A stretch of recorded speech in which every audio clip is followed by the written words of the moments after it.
Good morning student, आप सभी कैसे हैं। आपका बहुत बहुत स्वागत है आपके अपने यूट्यूब चैनल गुरुजी उत्तराखंडी में।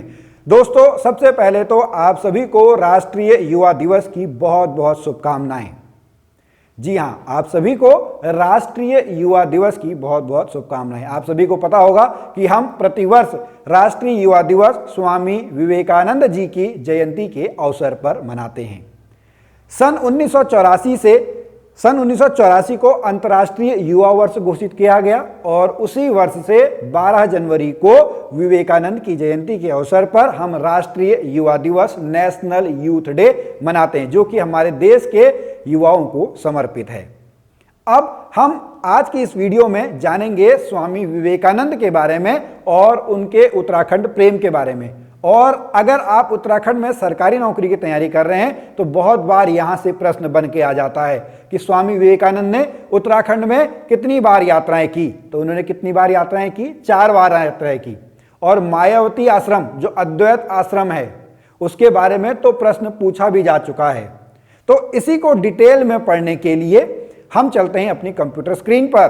तो स्टूडेंट, जैसा कि आपको पता ही है कि आज स्वामी विवेकानंद जी का जन्म दिवस है। तो आज हम अभी स्वामी विवेकानंद जी के बारे में पढ़ेंगे और उसके बाद हम स्वामी विवेकानंद की उत्तराखंड यात्राओं के बारे में पढ़ेंगे।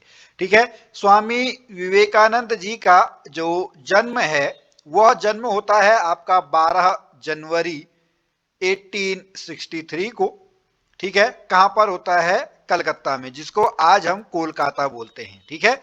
उसके बाद यहां पर जो उनकी मृत्यु होती है, उनकी मृत्यु जो है वह आपकी होती है 4 जुलाई 1902 को। ठीक है। कहां पर होती है? बेल्लूर में, बेल्लूर मठ में, जो कि आज कहां पर है? जो कि आज पश्चिम बंगाल में है।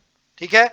इनके बारे में मैं बता दूं कि ये बहुत आपके लर्नेट आदमी थे, बहुत विद्वान आदमी थे। इनके जो गुरु का नाम है, इनके गुरु का नाम आपका रामकृष्ण परमहंस है।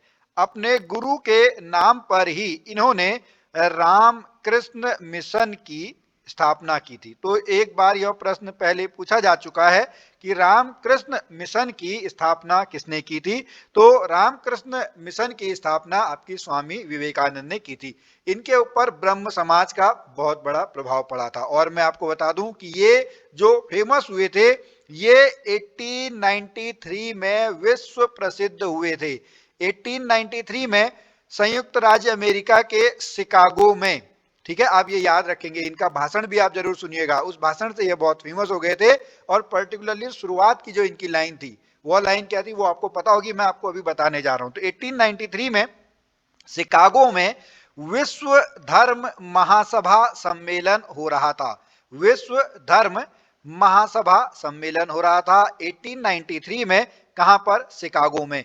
तो ये भारत की तरफ से, सनातन धर्म की तरफ से प्रतिनिधि बनकर गए हुए थे। वहां पर इनको 2 मिनट का टाइम मिला था बोलने के लिए। तो इनके जो वाक्य थे, इनकी जो शुरुआत थी, इन्होंने अपनी शुरुआत की थी, मेरे अमेरिकी भाइयों बहनों, मेरे अमेरिकी बहनों और भाइयों। उसके बाद तालियों की गड़गड़ाहट इतनी आई क्योंकि जो अमेरिका वासी थे वो इस तरीके से सोचते ही नहीं थे। ये वसुधैव कुटुंबकम को आगे ले जाने वाले थे, ये सनातन धर्म के विचारों को आगे ले जाने वाले थे। तो उनका यह जो भाषण है, यह भाषण बहुत फेमस हुआ, वहां से ये फेमस हुए।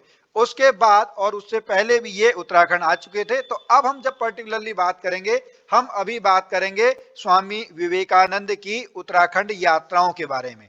स्वामी विवेकानंद ने उत्तराखंड में 4 बार यात्राएं की, 4 बार इनका लगाव रहा, 4 बार इनका यहां पर यात्राएं हुई और इनका बहुत यहां पर लगाव था।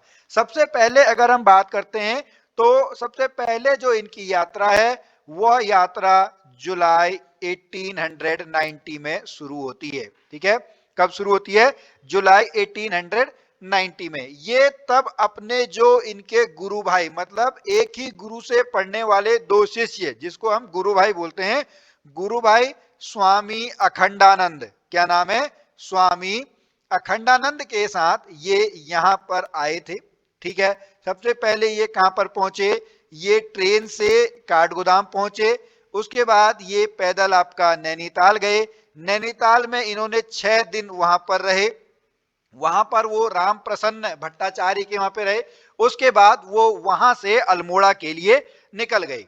ठीक है, जब अल्मोड़ा के लिए निकले तो अल्मोड़ा से 28 किलोमीटर पहले काकड़ी घाट, ठीक है, अल्मोड़ा से 28 किलोमीटर पहले एक जगह है जिसका नाम है काकड़ी घाट। ये काकड़ी घाट आपका और चीज के लिए भी प्रसिद्ध है। यहां पर संत सोमवारी गिरी महाराज, आपको याद करना होगा, संत सोमवारी गिरी महाराज, ठीक है, और ये आपका हैड़ा खान बाबा, ठीक है, इन दोनों की तपस्थली भी ये काकड़ी घाट रही है। ठीक है, हैड़ा खान बाबा और संत सोमवारी गिरी महाराज, इनकी तपस्थली भी बताई जाती है जो कोसी और सील नदियों के संगम पर है। तो वहां पर इन्होंने अपनी यहाँ पर रुके कुछ टाइम के लिए, वहीं पर यह माना जाता है कि इनको आत्मज्ञान की अनुभूति हुई। उसके बाद जब यह आत्म साक्षात्कार के बाद आगे अल्मोड़ा के लिए चले तो अल्मोड़ा से 3 किलोमीटर पहले ये करबला में बेहोश हो जाते हैं। ठीक है, कहां पर? करबला में बेहोश हो जाते हैं और अर्ध बेहोशी की हालत में एक मुस्लिम फकीर जुल्फिकार अली की नजर स्वामी विवेकानंद पे पड़ती है। स्वामी विवेकानंद को वो ककड़ी खिलाते हैं। उसके 7 सालों के बाद, ये तो इनकी यहाँ पर पहली यात्रा थी 1890 में। उसके बाद 1893 में ये फेमस हो जाते हैं। मैंने आपको भी बताया जो शिकागो का विश्व धर्म महासभा थी, वहां पर ये फेमस हो जाते हैं। उसके बाद फिर 7 सालों के बाद, मतलब 1890 के 7 सालों के बाद 1897 में ये दोबारा आते हैं और अपनी अल्मोड़ा यात्रा के दौरान उसी जो आपके मुस्लिम फकीर इनको मिले थे जुल्फिकार अली, उनके वहां पर रुकते हैं। और आज वहां पर जो मेमोरियल रेस्ट हॉल है उसमें जो जुल्फिकार अली हैं उनके जो आपके वंशज हैं वो लोग वहां पर रहते हैं। उसी समय इन्होंने अल्मोड़ा के रघुनाथ मंदिर, ठीक है, अल्मोड़ा के रघुनाथ मंदिर में जो खजांची मोहल्ला है उसके एक मकान में रहे, जो कि लाला बद्री शाह ठुलघरिया का मकान था। आज वहां पर उनका बड़े स्वागत, उस टाइम पे बड़ा स्वागत हुआ था। और उस समय जो कसार देवी की गुफा में इन्होंने जब तपस्या की थी, और आज वहां पर शारदा मठ है। तो आपको यहाँ पर एक पॉइंट और मिल जाता है कि शारदा मठ कहाँ है, तो शारदा मठ आपका अल्मोड़ा जिले में है। इस तरीके के प्रश्न बन के आते हैं। एक मायावती आश्रम से रिलेटेड प्रश्न बन के आता है। अब आप लोग सोचिए, मैं आपको आंसर अभी थोड़ी देर में बताऊंगा, तो आपको यहाँ पर मायावती आश्रम के बारे में समझना है। ठीक है, उसके बाद यहां पर जो लाला बद्री शाह ठुलघरिया थे, उनके प्रयासों से पंडित ज्वालादत्त जोशी जी ने और पंडित हरिराम पांडे जी ने क्या है, इनका अभिनंदन किया। एक ने हिंदी में, जोशी जी ने हिंदी में और पांडे जी ने अंग्रेजी में किया। तो दूसरी यात्रा के दौरान इन्होंने जो अल्मोड़ा ताकुला बागेश्वर मार्ग के लगभग 75 किलोमीटर दूर दौलधार है, कौन सा है आपको पॉइंट नोट करना होगा, वो आपका दौल धार है। वहां उन्होंने क्या किया, उसका उद्यान था, मतलब उनका वहां पर बगीचा था। ठीक है, उसके बाद दौलधार की सुंदरता के विषय में भी विवेकानंद ने सबको बताया। इस दौरान वहां पर उनके 3 व्याख्यान होते हैं, 3 भाषण होते हैं। हिंदी में जो आज जिला स्कूल है जिसको आज जीआईसी अल्मोड़ा बोलते हैं, एक इंग्लिश क्लब में, और एक तीसरी जगह एक अलग जो आपकी वहां पर सभा हुई थी वहां पर आपका था। इस दौरान 1897 में ही उन्होंने अल्मोड़ा के साथ साथ देहरादून की यात्रा भी की। ठीक है, तो आपको एक यात्रा तो याद रखनी है 1890 में, दूसरी यात्रा उनकी होती है 1897 में। इस 1897 के ठीक कुछ दिन के बाद, मतलब अगले साल 1898 में, 1898 में, ठीक है, 1898 में ये दोबारा आते हैं और अपनी उत्तराखंड यात्रा में बहुउद्देशीय इनकी यात्रा होती है। ठीक है, इस समय जो इनके साथ थे, इस समय इनके साथ स्वामी तुरायानंद, ठीक है, आपको याद करना होगा कौन है, स्वामी तुरायानंद आए थे, स्वामी निरंजनानंद, ठीक है, कौन आए थे, निरंजनानंद आए थे। उनके जो आपके शिष्य थे, ठीक है, वो सदानंद आए थे, स्वरूपानंद इनके साथ आए थे। और उसके बाद जो आपका ये कब पहुंचे, ये 13 मई 1898 को कहां पहुंचते हैं, ये काठगोदाम पहुंचते हैं। ओके, कहां पर पहुंचते हैं, ये काठगोदाम पहुंचते हैं। उसके बाद इनका यहां पर स्वागत किया गया। फिर काठगोदाम से ये आपका नैनीताल पहुंचते हैं और उस समय ये अल्मोड़ा के थॉमसन हाउस में वहां पर रुके। और इन्होंने इस यात्रा से पहले भगिनी निवेदिता के साथ अपनी बात को लेके, भगिनी निवेदिता निश्चित नहीं थी, लेकिन इसके बाद भगिनी निवेदिता ने यह निश्चय किया कि वो अपना जो पूरा जीवन है उसमें आपका समाज सेवा में आपका क्या कर देंगी, समाज सेवा में बिताएंगी। उसके बाद जब 13 मई के बाद आते हैं तो 13 मई के बाद इन्होंने 3 दिन की आपका 25 मई से लेके 28 मई तक, 25 मई से लेके 28 मई तक इन्होंने यहाँ पर तपस्या की, सैया देवी के तपस्थल पर, सैया देवी के शिखर पर ये तपस्या करते हैं। ठीक है, और यहां पर देखिए आप अगर इनकी बातों को समझ रहे हो तो विवेकानंद जब भी यहां पर आते थे, तपस्या करते थे, गांधी जी जब आए तो मानसिक शांति के लिए आए, और उत्तराखंड में इस तरीके की जो आबोहवा है वो हमको बड़ा ध्यान में रखनी है। ठीक है, उसके बाद जब यहाँ पर अल्मोड़ा में ये लगभग 1 महीना या लगभग आप 20 से 23 दिन अप्रोक्स यहाँ पर रहे थे। ठीक है, अल्मोड़ा प्रवास यहाँ पर था। उसके बाद ये जब आगे पहुंच जाते हैं फिर ये आपका आते हैं बाद में 1899 में। ठीक है, ये आपका 1899 में आपका जो आते हैं, उसके बाद ये 1900 में आते हैं, 1900 में। ठीक है, 1900 में ये वापस से हमारा यहाँ पर पहुंचते हैं। इनका जो आपका हिमालय मठ बनाने का जो सपना था, हिमालय मठ बनाने का सपना इनका 1899 में पूरा होता है। और उसके बाद ये 26 दिसंबर, अब यहाँ पर जो यूके SSS के हिसाब से प्रश्न बनता है, 26 दिसंबर 1900 को ये मायावती के लिए निकले। ठीक है, मायावती आश्रम के लिए सबसे पहले ये काठगोदाम पहुंचते हैं।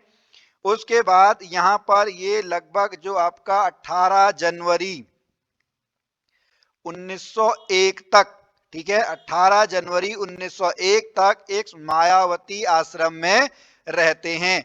अब यहां पर आपको बताना है, एक प्रश्न आप लोगों के लिए भी है कि यह जो मायावती आश्रम है, यह मायावती आश्रम कहां पर है। ठीक है, ये आपको बताना है।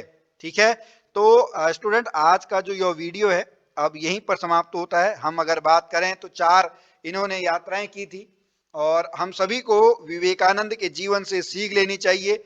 इनका एक फेमस जो कोट है, उठो जागो और लक्ष्य प्राप्ति तक रुको मत। तो सबसे पहले आपको अपना लक्ष्य बनाना है, इसके बाद उसको पाने तक आपको मेहनत करनी है। ठीक है, इसी आशा में कि आपने आज की इस वीडियो से कुछ सीख ली होगी। मैं मिलता हूं फिर आपसे अगली वीडियो में, तब तक के लिए जय भारत, जय उत्तराखंड। तो दोस्तों आपको आज का यह वीडियो कैसा लगा आप हमें जरूर बताएं, और मैं आपको इस वीडियो को समाप्त करने से पहले एक बार बता दूं कि आप भी अपना लक्ष्य तय कर लीजिए, और उसमें आपको अगर किसी भी प्रकार की मदद की जरूरत हो तो आप निसंकोच हमसे संपर्क कर सकते हैं। आपको उसके लिए गूगल प्ले स्टोर पर जाकर वेदाश्री लर्निंग ऐप डाउनलोड करना होगा। वहां पर हम नियमित तौर पर आपको पढ़ाते हैं और आपकी लक्ष्य प्राप्ति में आपकी मदद करते हैं। तो मैं मिलता हूं फिर आपसे अपनी ऐप में, तब तक के लिए जय भारत, जय उत्तराखंड।